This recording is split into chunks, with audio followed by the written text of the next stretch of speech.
말씀 보도록 하겠습니다. 말씀은 출애굽기 40장 34절부터 38절까지 말씀이 되겠습니다. 말씀 제가 봉독하도록 하겠습니다. 구름이 회막에 덮이고 여호와의 영광이 성막에 충만하매 모세가 회막에 들어갈 수 없었으니 이는 구름이 회막 위에 덮이고 여호와의 영광이 성막에 충만함이었으며 구름이 성막 위에서 떠오를 때에는 이스라엘 자손이 그 모든 행진하는 길에 앞으로 나아갔고 구름이 떠오르지 아니할 때에는 떠오르는 날까지 나아가지 아니하며 낮에는 여호와의 구름이 성막 위에 있고 밤에는 불이 그 구름 속에 가운데 있음을 이스라엘의 온 족속이 그 모든 행진하는 길에서 그들의 눈으로 보았더라. 아멘. 이 시간에는 항동 푸른숲 교회에서 심호하시는 이충호 목사님께서 나오셔서 하나님의 인도하심을 받는 성도라는 제목으로 말씀을 전해 주겠습니다. 여러분들께서 많은 은혜 받으시고 축복의 시간이 됐으면 고맙겠습니다. 말씀 듣도록 하겠습니다.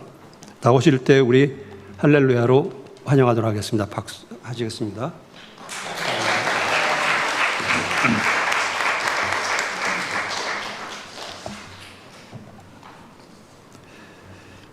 네, 우리 기도하겠습니다. 하나님 감사합니다. 귀한 예배 가운데 성령께서 함께하여 주시고 또 드려진 예물 가운데 주님 축복하여 주셔서 예물이 쓰이는 곳마다 하나님의 영광이 드러나게 도와주시고 정말 우리의 삶 속에 하나님의 부어주심과 채워주심의 놀라운 은혜의 역사가 날마다 넘쳐날 수 있도록 하나님 축복하여 주시옵소서. 귀한 교회 위에 주님 성령께서 함께하여 주시고 또 미국에 가 있는 목사님과 팀원들 주님 기억하여 주시며 모든 사역 가운데 성령께서 기름 부어 주셔서 하나님 놀라운 은혜 역사가 나타나게 도와주시고 말씀의 부흥이 나타나게 도와주시고 정말 그곳에서 하나님의 임재 가운데 정말 하나님의 영광을 돌리는 날마다의 그 사역들이 되어줄 수 있도록 주님 축복하여 주시옵소서. 말씀을 듣습니다. 이 말씀 갖고 또 한 주 살아갈 때 또 그 말씀이 우리의 삶을 인도되어지는 놀라운 은혜를 경험해 살아갈 수 있도록 주님 축복하여 주시옵소서. 예수님의 이름으로 기도드렸습니다. 아멘. 네, 이렇게 말씀을 전할 수 있도록 허락해 주신 담임 목사님과 또 우리 당회원들 그리고 또 성도님들께 감사를 드립니다. 이충동 목사님하고는 학교 동기입니다. 그래서 특별히 학교 동기임에도 지금까지 많은 도움을 준 정말 절친 중에 절친 이분이 바로 이충동 목사님입니다. 하나의 에피소드를 말씀드리자면 학교 다닐 때 김소환 목사님 수업을 들었던 적이 있었어요. 근데 학기가 끝나고 이제 점수를 좀 확인하지 않습니까? 서로 간에. 왜냐하면 이 목사님은 880163이었고 저는 880164였거든요. 그러니까 이충동, 이충호 그래갖고 점수를 확인했는데 점수가 되게 좋았어요. 제가 그 이충동 목사님은 점수가 이런 얘기 해도 되나 모르겠네.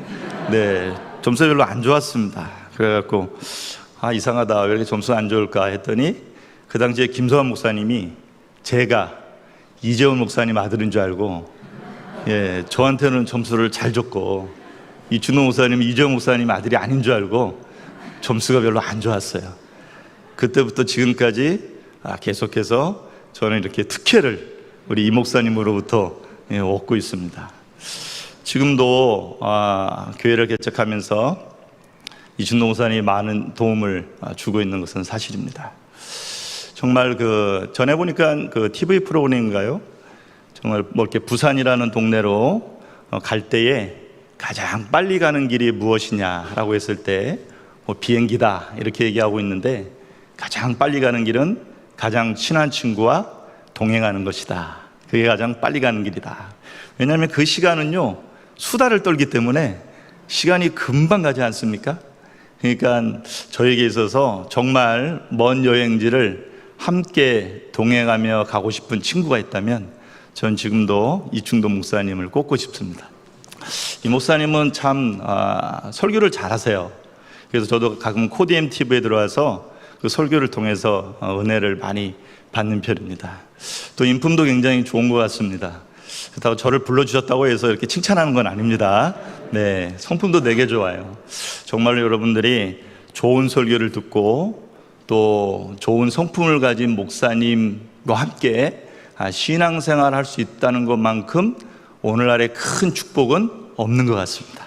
여러분들 정말 행복한 교회에서 정말 귀한 목사님과 함께하는 자리가 있기에 다시 한번 여러분의 삶이 하나님의 축복으로 가득하시기를 축복합니다. 저는 항동에서 목회를 하고 있습니다. 항동이란 지역이 구로구하고 이 부천하고 이 맞닿는 지역이 바로 이제 항동입니다. 그러니까 그 경계선을 넘어가면 부천이고요. 그 경계선을 들어오면 항동입니다. 그래서 끝에 자락이 있죠. 항동에서 개척하게 된 동기는 뭐 여러 가지가 있습니다. 특별히 이제 저희가 개척을 시작하게 된 게 2020년도 1월 1일 첫 예배를 6가정이 하나님 앞에 예배를 드렸습니다. 그리고 이제 가정에서 예배를 드리기 시작했고요. 또 이제 아무래도 코로나로 인해 갖고 좀 어려움이 있었습니다. 그러다가 이제 피아노 학원에서 이제 또 예배를 드리기 시작했고요. 그리고 2000년도 하반기쯤 되어서 우리가 좀 교회가 필요하지 않나, 모일 장소가 필요하지 않나 그런 생각을 갖고 있다가 이제 기도 중에 이제 교회 처소를 얻게 되었습니다. 그런데 이제 저희에게 있어서 소망은 뭐였냐면 교회를 알아볼 때에 상가에 교회가 없는 교회였으면 좋겠다.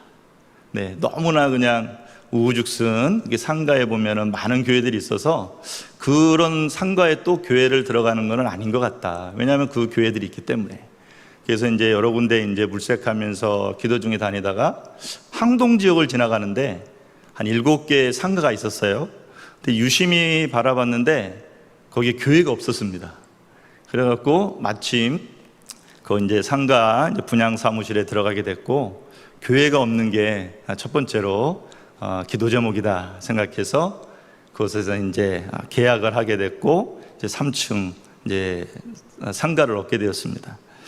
저는 이제 뭐 월세로 뭐 해도 좋지만 뭐 임대로 해도 좋지만 우리가 2, 3년 있다가 또 교회가 어렵거나 이러면 또 이렇게 나가는 건 아닌 것 같다, 교회가. 그런 생각이 들어서 저희는 그냥 아예 처음부터 분양을 받았습니다. 어렵지만. 그러고 나서 이제 교회를 시작했고 2000년도 하반기에 이제 인테리어 공사를 해서 2021년도에 우리가 6월 달에 창립 예배를 공식적으로 교단에서 인정을 받고 예배를 드렸습니다. 그리고 나서 이제 하나님께서 은혜 가운데 이제 성장시켜 주셨고요. 지금에 와서는 6가정으로 시작했던 교회가 매달 하나님께서 한 가정씩을 보내주셔서 지금 15가정이 교회를 섬기고 있습니다. 네, 감사하게도 그 주위가 애들이 많아서 그렇게 아기 있는 가정들을 하나님께서 보내주셔서 정말 어린 주일학교가 시작되게 되었고 은혜 가운데 이렇게 교회가 성장하고 있습니다. 여러분들 혹시나 기억 이렇게 교회 항동 푸른숲 교회인데요. 혹시 기도하실 때 같이 이렇게 기도해 주시면 너무나 감사하겠습니다. 교회가 잘 성장하고 또 건강한 교회가 될 수 있도록 여러분 기도해 주시면 감사하겠습니다. 네, 오늘 본문 말씀 출애굽기 40장 34절에서부터 38절입니다. 이 본문 내용은 사실상 이제 출애굽기의 마지막 부분이라고 할 수 있습니다. 특별히 이 40장 이 34절부터 38절까지의 내용을 보면 가장 두드러진 단어가 있다면 바로 구름 기둥과 불 기둥이다, 이렇게 얘기할 수 있을 것입니다. 구름 기둥과 불 기둥. 애굽에서 이스라엘 백성들이 430년 동안 그 노예 생활하다가 이제 나오게 되죠. 그러면서 하나님께서 그 출애굽하면서 가장 먼저 예배해 놓으셨던 것이 바로 구름 기둥과 불 기둥입니다. 이 기둥은 40년 광야 생활을 하는데 한 번도 이스라엘 백성들을 떠난 적이 없습니다. 가나안 땅에 들어갈 때까지 이 구름 기둥과 불 기둥은 이스라엘 백성들을 인도해 주었던 것입니다. 그래서 출애굽기 13장 21절에서부터 22절에 보면 애굽에서 나온 이스라엘 백성들을 구름 기둥과 불 기둥이 인도해 주셨음을 말씀하고 있습니다. 그리고 홍해를 건너 시내산에 도착할 때까지 함께 했던 것이 바로 구름 기둥과 불 기둥입니다. 한번 그림 한번 보여주시겠습니까? 네. 그림이 나오나요? 네. 이 기둥이 이스라엘 백성들을 인도하다가 한 곳에 멈춘 사건이 있는데 바로 오늘 우리가 읽은 본문입니다. 바로 34절부터 38절까지의 말씀입니다. 홍해를 건너고 시내산에 도착한 이스라엘 백성들이 첫 번째로 하나님의 말씀으로 만든 것이 있었는데 그것이 바로 성막입니다. 성막이 있기 전까지는 구름 기둥과 불 기둥이 독자적으로 움직였어요. 그런데 이제는 성막과 함께 구름 기둥과 불 기둥이 움직이는 것을 보게 됩니다.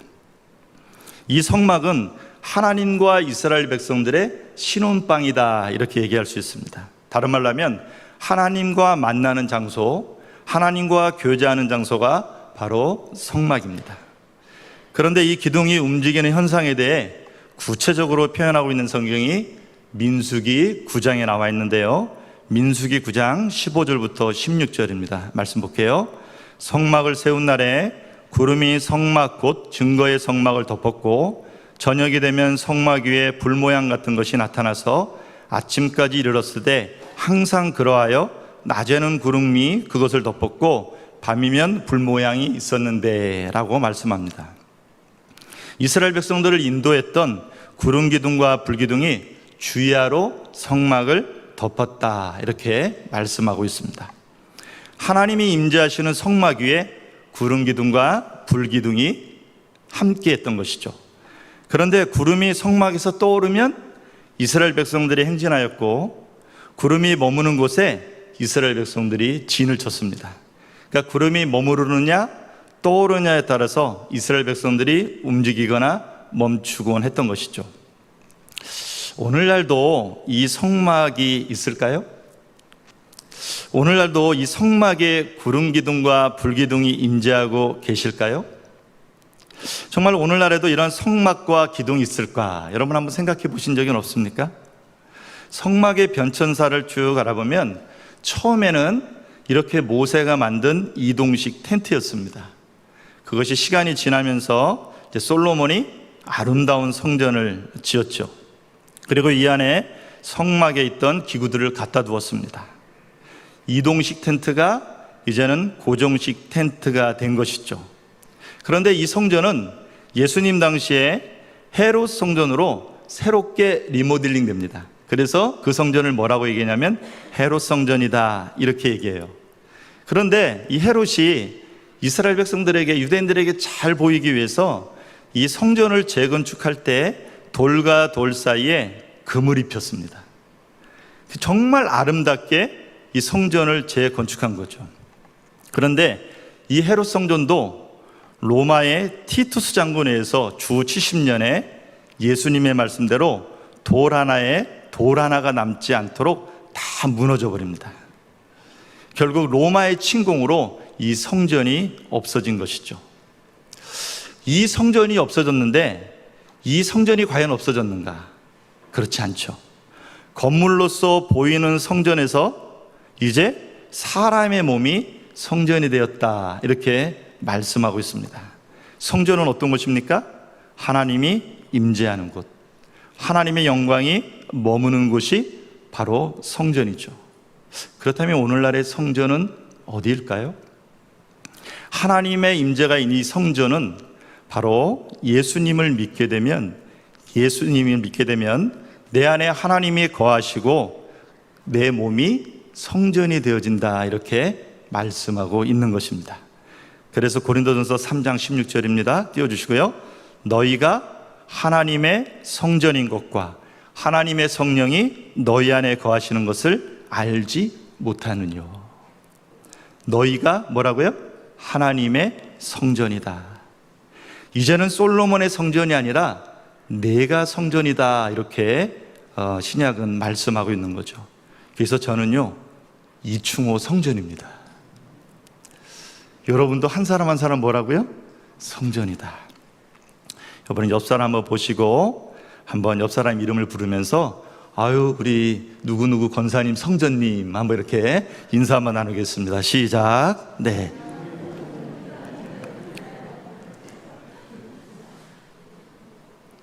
이제 시내산에서 성막이 만들어지고 40년 광야 생활에서 구름기둥과 불기둥이 성막과 함께 이스라엘 백성들을 인도해 주신 것처럼 인생의 여정 속에 성전된 우리를 하나님이 구름기둥과 불기둥으로 나를 인도해 주신다는 것입니다. 오늘 본문을 통해서 어떻게 하나님이 나를 인도해 주실까요? 출애굽기 40장 38절에 보면 이렇게 말합니다. 낮에는 여호와의 구름이 성막 위에 있고 밤에는 불이 그 구름 가운데 있음을 이스라엘의 온 족속이 그 모든 행진하는 길에서 그들의 눈으로 보았다 이렇게 말씀하고 있습니다. 모든 이스라엘 백성들이 이 기둥을 볼 수 있었던 것이죠. 일반적으로 이 기둥을 오늘날에는 말하기를 말씀과 성령이다 이렇게 해석을 하고 있습니다. 그러니까 결국 우리의 인생길에서 우리의 삶을 인도하는 것은 하나님의 말씀인 것이죠.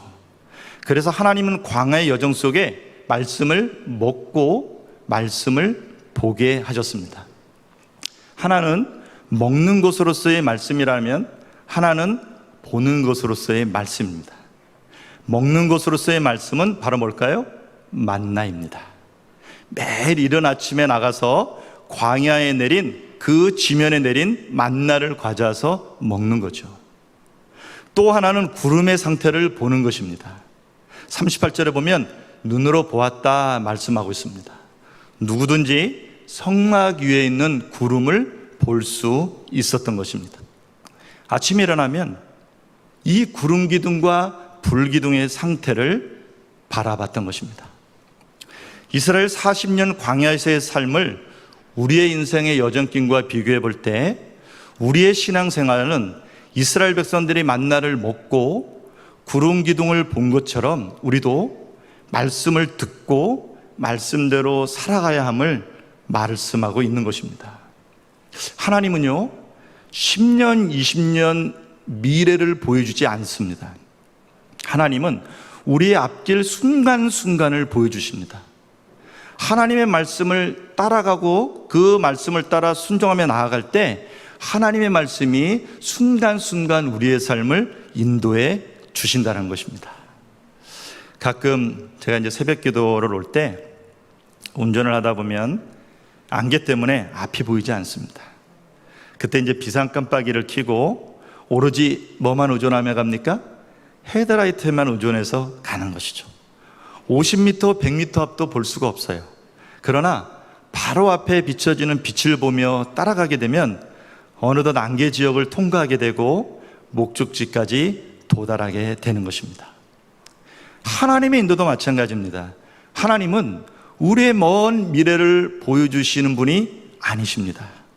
매일매일 한 단계 한 단계 우리의 발 앞을 보여주시고 그 보여주심을 통하여 따라가게 될 때 하나님의 인도함을 받는 것임을 말씀하고 있습니다. 그래서 시편 119편 105절에 보면 주의 말씀은 내 발의 등이요 내 길의 빛이니이다 말씀하고 있습니다. 말씀을 바라보며 나아갈 때 그 말씀이 우리의 발 한 발짝 한 발짝 인도해 주시는 거죠. 그래서 말씀을 보면 그날에 일어날 일을 보여주실 때도 있고요, 말씀을 보면 그날에 피할 것을 알려주실 때도 있고요, 그 말씀을 보면 그날에 기도해야 될 이유를 주시기도 하시는 거죠. 이 코디엠 그 유튜브에 보면은 매일매일 말씀이 오더라고요. 여러분들이 그 말씀을 보며 나아갈 때 이러한 하나님의 인도를 받을 줄로 분명히 믿습니다. 참된 신앙은요 주식의 그래프를 보는 것이 아닙니다. 물질과 성공을 바라보는 것이 아닙니다. 부동산과 경기를 바라보는 것이 아닙니다. 말씀을 바라보는 것입니다. 그리고 과거의 삶을 뒤돌아보는 것입니다. 우리는 미래를 보려고 그러는데 과거는 보려고 하지 않습니다. 레위기 23장에 보면 하나님께서 7절기를 말씀하십니다. 왜 7절기를 기억하고 지키라고 말씀할까요? 과거에 행하셨던 하나님의 놀라운 은혜를 기억하고 그것을 자손에게 상기시켜라 하는 메시지가 담겨 있는 것입니다. 여러분, 말씀을 보며 살아가지만 우리의 과거를 통해서 하나님이 나를 인도해 주셨던 그 삶의 여정들을 바라보며 감사하며 나아가는 것, 이것이 바로 하나님의 인도를 받는 삶의 길이다, 이렇게 말씀하고 있는 것이죠. 그래서 신명기 8장 2절 3절에 보면 이렇게 얘기합니다. 내 하나님 여호와께서 이 40년 동안에 내게 광야길을 걷게 하신 것을 기억하라. 이는 너를 낮추시며 너를 시험하사 내 마음이 어떠한지 그 명령을 지키는지 지키지 않은지 알려 하심이라. 너를 낮추시며 너를 줄이기도 하시며 또 너도 알지 못하며 내 조상들도 알지 못하던 만나를 내게 먹이신 것은 뭐라고요? 사람이 떡으로만 사는 것이 아니요 여호와 입에서 나오는 모든 말씀으로 사는 줄을 내가 알게 하려 하심이라. 우리는 먹고 마시는 것으로 살아가는 인생이 아니라 말씀으로 살아가는 인생임을 성경은 얘기하고 있는 것입니다. 사랑하는 성도 여러분, 이번 한 주 살아가실 때 한번 하나님의 말씀과 가까이 한번 해보지 않으시겠습니까? 한번 성경 읽어보시고요, 하루 시작할 때 또 직장에서 하나님의 말씀을 먼저 피고 그 말씀을 묵상하며 나아갈 때 하루하루 인도해 주시는 하나님의 손길을 경험하게 될 줄로 분명히 믿습니다. 이제 하나님의 인도하심을 받기 위해 우리에게 요구되는 것은 무엇입니까? 36절 37절입니다. 구름이 성막 위에서 떠오를 때에 이스라엘 자손이 그 모든 행진하는 길에 앞으로 나아갔고 구름이 떠오르지 않을 때는 떠오르는 날까지 나아가지 아니하였으며 말씀하고 있습니다. 성막에서 구름이 떠오르면 어떻게 해요? 이스라엘 백성들은 이사를 해야 됐습니다. 또 머무르면 1년이건 2년이건 그 장소에 머물러야만 했습니다. 안 갈 수 없었겠죠? 40년 동안 42번의 성막을 접었다 폈다 했습니다. 그러니까 1년에 한 번꼴로 이스라엘 백성들이 이사를 한 거죠. 여러분, 지금까지 사시면서 얼마나 이사를 다니셨습니까? 저는 25년 동안은 부교육자 생활했습니다. 그래서 이사를 참 많이 다녔습니다. 제가 이사 다닌 횟수가 10번은 되는 것 같습니다. 정말 이사 한 번 하면 귀찮죠. 요즘은 포상 이사라 조금 괜찮지만 포장 이사고 하더라도 정리하는데 일주일은 걸리지 않습니까? 1억을 몇 번 했다고요? 40년 동안 42번을 했다라고 말하고 있습니다. 그러나 이스라엘 백성들은 순종했습니다. 하나님의 인도함을 받는 길은 하나님의 말씀에 순종하며 나아가는 것입니다. 하나님께서 오늘 나와 우리 가정에 어떤 모습으로 임재하고 계십니까?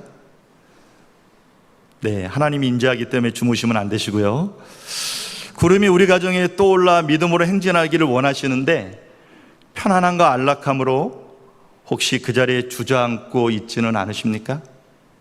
아니면 구름이 머물러 하나님의 응답을 기다리라고 하는데 조급한 마음으로 우리의 생각과 뜻을 따라서 우리의 미래를 계획하고 진행하고 있지는 않습니까? 지금 우리 앞에 구름 기둥과 불 기둥은 없습니다. 그러나 낮에는 구름 기둥이 떠오르면 떠날 신호를 보내준 것처럼 하나님의 인도는 오늘도 다양한 방법을 통해서 우리들에게 보여주시고 있는 것이죠. 말씀을 읽을 때 유독 눈에 들어오는 말씀이 있을 수 있습니다. 또 어떤 사람에게는 친구들의 조언을 통해서 말씀하시기도 하고요.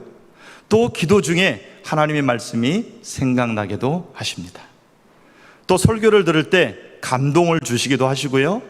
또 목회자의 권면을 통해 말씀하시기도 하십니다. 찬양을 듣다가 감동을 주시기도 하십니다.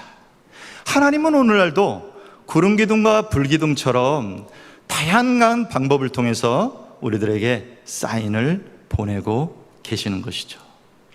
여러분, 우리의 심령에 두드리는 성령의 음성에 귀 기울이시기를 바랍니다. 그리고 순종의 모습으로 나아가시기를 바랍니다. 오늘도 하나님은 자신의 뜻을 보여주십니다. 왜냐고요? 하나님 오늘도 살아서 역사하시기 때문입니다. 하나님 오늘도 우리에게 순종하기를 원하십니다. 사랑하는 성도 여러분, 늘 삶 속에서 하나님의 인도하심에 민감하셔서 순간순간 순종의 삶을 사실 때에 그 삶을 하나님께서 인도해 주시고 그 삶을 하나님께서 동행해 주실 줄로 분명히 믿습니다. 이제 36절 말씀입니다. 한번 같이 38절 한번 같이 읽어볼까요? 시작. 한번 띄워주시고 같이 시작. 낮에는 여호와의 구름이 성막 위에 있고 밤에는 불이 그 구름 가운데에 있음을 이스라엘의 온 족속이 그 모든 행진하는 길에서 그들의 눈으로 보았더라 말씀합니다. 구름 기둥과 불 기둥이 애굽에서부터 가나안 땅 들어갈 때까지 여행길에 함께 했습니다. 함께 한 이유가 무엇이었을까요? 이스라엘 백성들이 지나가는 길은 어떤 길입니까? 바로 광야입니다. 우리는 광야를 경험해 보지 못했습니다. 그래서 우리는 광야가 어떤 곳인지 모릅니다. 그러나 대충은 알고 있습니다. 광야는 낮에는 온도가 50도에서 60도까지 올라가고요, 밤에는 영하 10도 이하로 떨어지는 곳이 광야입니다. 이러한 기온차에 낮에는 뭘로요? 구름 기둥으로 시원한 뭐가요? 에어컨이 되어주시고, 어제 참 덥더라고요. 네. 또 밤새 너무 더워서 순간순간 안 틀던 에어컨을 다 틀었는데요. 여러분 더우셨죠? 네.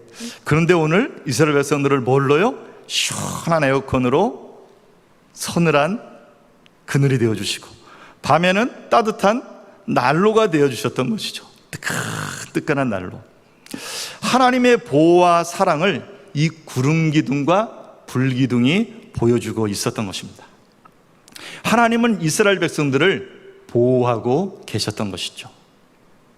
이스라엘 백성들이 도저히 살아갈 수 없는 광야에서 살아갈 수 있는 은혜를 구름 기둥과 불 기둥으로 베풀고 계셨던 것입니다. 이스라엘 백성들이 하나님의 은혜를 누리는 길은 하나님이 말씀하신 그 바운더리 안에 있으면 되는 거예요. 이 바운더리를 민수기에서는 지파별로 정해 주십니다. 민수기 2장 2절입니다. 이스라엘 자손은 각각 자기의 진영의 군기와 자기의 조상의 가문을 기호 곁에 진을 치되 회막을 향하여 사방으로 치라, 이렇게 말씀하고 있습니다. 어떻게 썼는지 한번 그림을 한번 보실까요? 네, 이렇게 성막을 중심으로 지파별로 나누어 성막을 중심으로 그 경계를 정해 주셨던 것이죠. 우리가 하나님의 은혜를 경험하는 것은 하나님이 정해 주신 경계 안에 있으면 되는 것입니다. 그렇다고 무조건 구름 기둥을 중심으로 그 경계 안에 있으면 될까요? 우리가 놓치지 말아야 될 것이 있습니다. 구름 기둥이 임하는 장소는 바로 성막의 위입니다. 이스라엘 백성들이 구름 기둥과 불 기둥과 같은 하나님의 은혜를 경험하며 살 수 있었던 것은 구름 기둥과 불 기둥이 임하고 있었던 성막이 이스라엘의 중심에 있었기 때문입니다. 다른 말로 하면 이스라엘의 삶의 중심에는 성막이 있었고요, 그 성막에는 제사가 이루어지고 있었던 것입니다. 결국 성막에 임했던 구름 기둥과 불 기둥이 성막을 통해 이스라엘 백성들에게 하나님의 은혜를 보여주고 있었던 것이죠. 그래서 신앙은요, 무엇을 하는가가 아닙니다. 신앙은 하나님 곁에 있는 것입니다. 우리는 자꾸 무엇을 하려고 하기 때문에 힘듭니다. 무엇을 하지 않으면 안 될 것 같아 시험에 듭니다. 우리가 하나님께 무엇을 해야 될까요? 물으면 주님은 내 곁에 머물러, 이렇게 말씀하실 것입니다. 하나님, 저에게 이 문제에 대한 해답을 주세요 라고 말하면 하나님은 이렇게 말씀하실 거예요. 네 마음을 내게 달라. 하나님 곁에 머물고 마음을 드리는 자리가 어디입니까? 바로 예배입니다. 예배를 통해 은혜를 받으면 그때 봉사하세요. 예배를 통해 은혜를 받으면 그때 우리의 삶을 드리시기를 바랍니다. 예배를 통해 하나님의 놀라운 은혜 역사가 흘러감을 말씀하고 있는 것입니다. 저는 물건을 가끔 사러 옥길동에 있는 그 다이소에 가곤 합니다. 거기 근데 4층에 교회가 있어요. 샘터 장로교회라고. 제가 또 이렇게 말씀드린다고 또 검색은 하지 마세요. 그 짬이 나서 이렇게 둘러보았는데 창에 이렇게 써 있더라고요. 하나님이 계십니다. 그곳으로 충분합니다. 맞습니다. 성도는 예배를 잘 드리는 것으로 족합니다. 예배를 잘 드리는 것으로 충분합니다. 예배를 통해 하나님의 은혜가 흘러가고 하나님의 치유하심이 흘러가고 하나님의 놀라운 축복이 흘러가는 장소가 예배입니다. 사랑하는 성도 여러분, 코로나 때문에 예배가 어려웠습니다. 그러나 이제 코로나가 서서히 종식되어 간다고 합니다. 우리는 예배의 소중함을 알았습니다. 그러나 우리는 여전히 예배의 소중함을 알지 못합니다. 우리는 여전히 예배에 우리의 마음을 드리지 않습니다. 그리고 예배 가운데 하나님의 은혜를 사모하지 않습니다. 사랑하는 성도 여러분, 구름 기둥과 불 기둥과 같은 하나님의 은혜는 성막에서 흘러나왔던 것처럼 우리의 예배를 통해서 하나님께 우리의 마음과 우리의 심령을 드릴 때에 하나님은 우리의 길을 인도하실 것이고 우리의 삶 가운데 동행해 줄 줄로 분명히 믿습니다. 저는 이 말씀을 참 좋아합니다. 에스겔서 47장 1절에서 12절입니다. 성도님들 조금 어렵지만 우리 같이 한번 이 말씀을 교독했으면 좋겠습니다. 47장 1절에서부터 12절입니다. 제가 1절 읽으면 여러분이 2절 읽어주시기 바랍니다. 그가 나를 데리고 성전 문에 이르시니 성전의 앞면이 동쪽을 향하였는데 그 문지방 밑에서 물이 나와 동쪽으로 흐르다가 성전 오른쪽 제단 남쪽으로 흘러내리더라.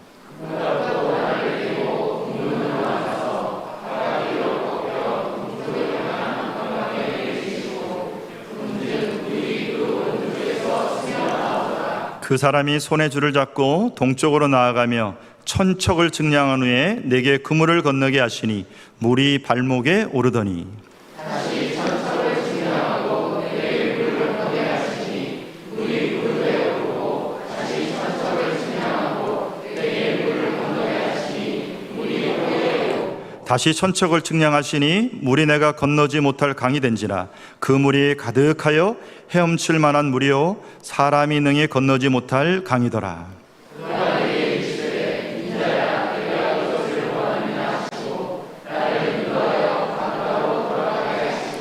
내가 돌아가니 강 좌우편에 나무가 심이 많더라.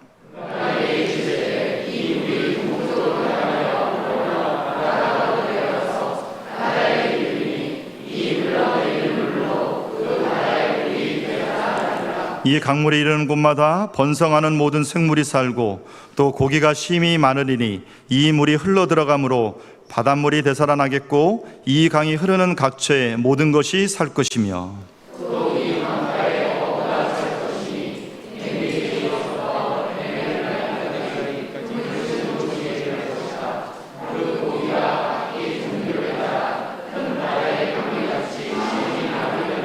그 진펄과 개펄은 되살아나지 못하고 소금 땅이 될 것이며 강 좌우가에는 각종 먹을 가실나무가 자라서 그 잎이 시들지 아니하며 열매가 끊이지 아니하고 달마다 새 열매를 맺으리니 그 물이 송소를 통하여 나음이라. 그 열매는 먹을 만하고 그 잎사귀는 약 재료가 되리라. 아멘.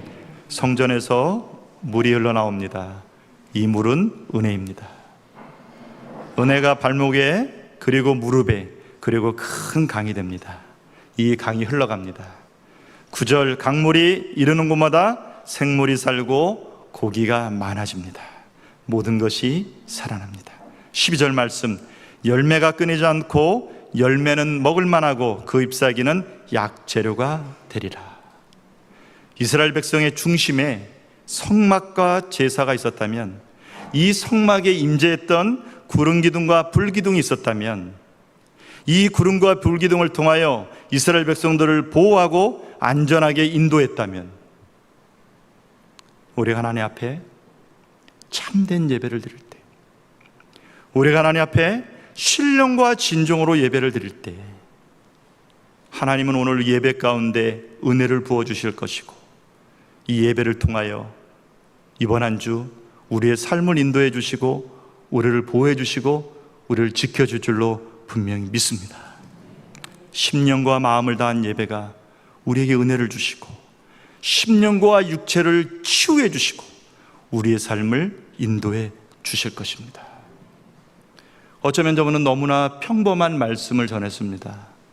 말씀 읽어라, 예배드려라, 순종해라. 그러나 이 평범한 말씀이 우리의 인생을 살리고 우리의 심령을 살리고 우리를 축복된 하나님의 놀라운 은혜를 잊게 되는 가장 기본이 되는 것임을 여러분 기억하시고, 이번 주도 하나님의 은혜 가운데, 하나님의 은혜 가운데 승리하며 살아가는 모든 성도님 되시기를 예수님의 이름으로 축복을 드립니다. 기도하겠습니다.